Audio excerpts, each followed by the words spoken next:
gelek bawer dikin rexneya Serokê Amerîkî Joe Biden dema ku ew kandîdê hilbijartinên serokatiyê bû li havîna 2020 li Serokê Tirkiya Recep Tayyip Erdogan û ew wek otokrat daynaz kirin, seddemê sarbûna peywendiyên Washington û Ankarê ne.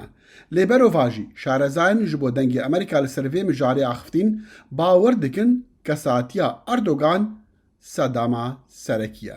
There was a moment where Erdogan felt او دمک بو کو اردوغان پر جخوا راضی بو و باور دکر کو نتنه به امریکا را لی توایا هرم راجی دکاره جهر تشتی در باس به. نویسکار و لیکولری امریکی هنری بارکی دیبیجه او جخوا رازی بونه گهشت رادیا کو اردوغان باور بکه ترکیه ولاته که هند گرینگه دکاره هر تشتی دخوازه بکه. افجا کرینا موشکن S-400 ین روسی کت سر پرسین وکا بکار اینانا پنابرانو کریارین چکدارین ترکیه ده عرض سوریا ده. کوزوده سروک اردوغان و رایدارین پارتیاوی رخنه لی سیاست امریکا دگرن دوی مجاری ده.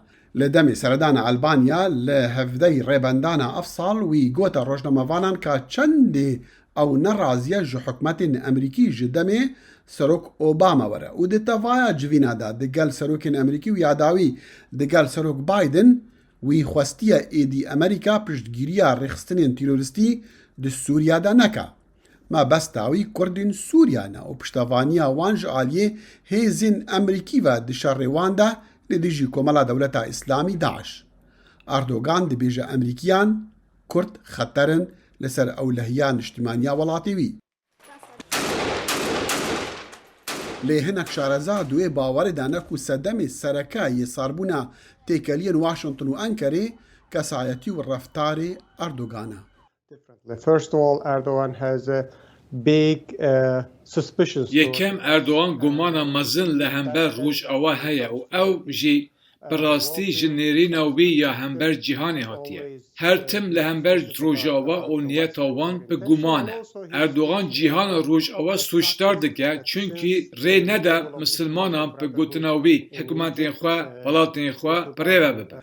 دمکی پشتی هلبجاترین 2002 لترکیا کو آک پارتی و اردوغان اینان سرده صلاته امریکا بری تفایا جهانا روش آوا وسا دید کو آک پارتی دی ببن نمونه تفکرین نرم ری لجهانا اسلامی و دی ببن صدم قلزبونا کومالن رادیکال لی اردوغان آرمانجک مازنتر هبو وی خواست ترکیه ربراتیا جهانا مسلمانان بکه با آواکرنا هیزا چکداری. the problems that we're facing today پرسکریکن کو ام ایرو به ترکیه را راستی وان دبن هنک تشتن آشکرنه مینا کو ام دکارن بیجن از دروی تدا کار نب حزاته بکم مینا بریارا ترکیه کرینا موشکن S-400 او شوکک راستی بو وینا باوریک وصل جمشارزان پیدا کریا کو اردوغان بزانه بون یاریا راگرتنا هفسنگیا هیزان دلیزا جبو جه خواهی ترکیه دی جیوپولیتیکا جیهان دا فرحتر بکا.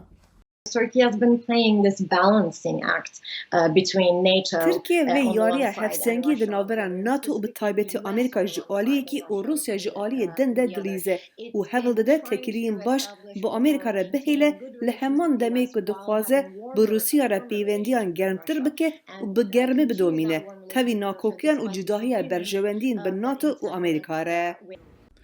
دکتر باکی دیبیجا دفاقراندنا پیوندین ساغلام دا نهاگوک دیاریگها انکاری دایا.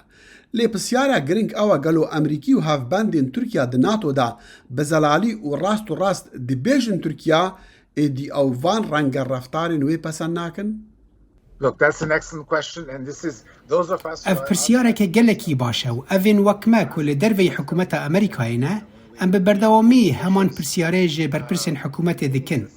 با آوایی که ام هول ددن که بزانبن گلو امریکا به راستی اشترکار دبیجه ایدی ام جی گوتارن وین دجی امریکا تیر بونه ام ایدی تیر بونه و قایل نابن که هن کارمندن قنصلخانه یا ما یانجی کسین مینا عثمان کوالا تیخن زندانان بله هنک جوان پرسیاران تینه کرن لینه دیاره که ترک به جدی دگرن یا نه لیبرز اصلو روناهی دی خسر لاینی نافخوی ترکیه. Domestically, the more Erdogan دهندری ترکیه دا اردوغان چقا زیدتر آلیگیری هستین دش روش آوایی به و چند بهتر او وی هلوسته پر ریا گشتر پار و بکه او قاس او دستکفتان وردگره ئەگەر بەری نەها ئەمریکا چاوێخوا ji کار و کریارên تورکیا گرتبە ئەو ji ber hindê bû ku ew hevbendekê baş bû. But that impression, لێ ئەو هەست ئەس ئێدی باوەڕ ناکەم کو لە واشنگتۆنê سەردەستە. لە گۆڕە ڕاوەرگرتنەکە ناوەندی لێکۆلینên زانکۆیە کادرهاس و گلۆبل ئەکادمی تایبەت بە باوەری و خەمên gelê تورکیا لە ساڵا 2021 ئەمریکا وڵاتی یەکەتیا ئەوروپی و ناتۆ لە داویە لستا وان وڵاتانە ku xelkê Tirkiya dixwazin hikûmeta wan peywendiyan pêra baş bikin. Li gora wê rawergirtinê Amerîka welatê sêyema piştî Ermînya û İsraîlê ku gefan dike ser Tirkiya. Profesor Barkî û Brêz Oslo xetayê balavekirina beşekî wê bêbaweriyê bi Amerîka û Rojava di nav gelê Tirkiya da dêxin stoyê Serok Erdogan.